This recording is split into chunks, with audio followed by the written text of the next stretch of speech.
All right, so Leah Remini has this show on A&E, Scientology and the Aftermath.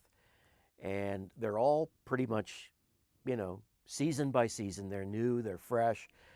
When the season's over, they will play reruns to fill the time.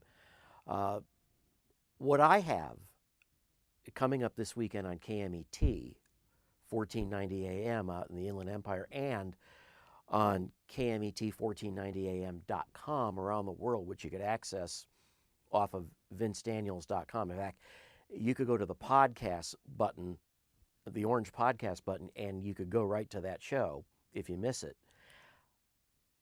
I'll grant you, it's a 12-year-old show, but it's not like there's any new revelations about any of this stuff. Pretty much any story that I had on my show all those years ago is just as relevant for the time today as it was when it was originally broadcast back then. Sometimes people get into this mindset if I'm advertising it. In fact, we played it last weekend just to test run it. Because 12 years ago on the other station, when it aired live,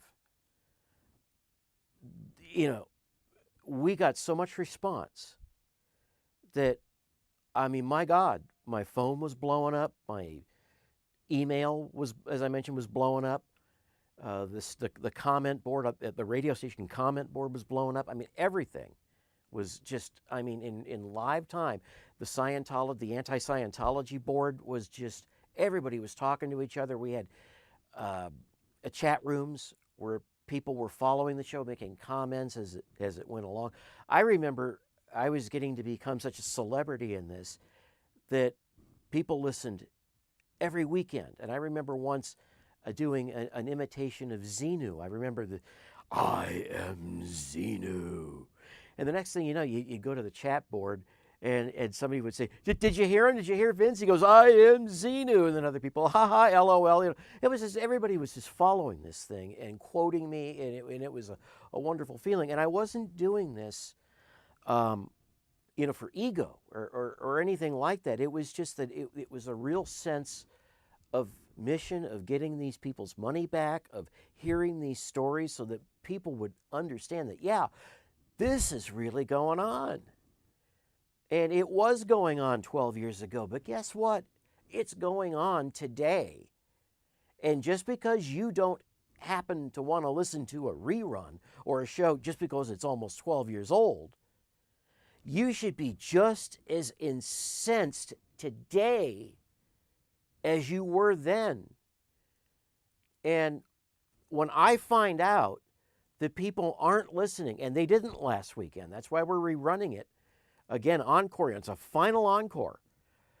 But if the word isn't going around, and if people aren't listening just because it's a rerun, you need to think about that. Because people like the Behas, for instance, the Greg Beha story, his son's story, it never gets old, and they're still living with the aftermath of this 12 years later. It's a struggle. And a lot of that struggle, I dare say, he wouldn't have if Scientology and Narconon and Stonehawk in particular hadn't put him through that.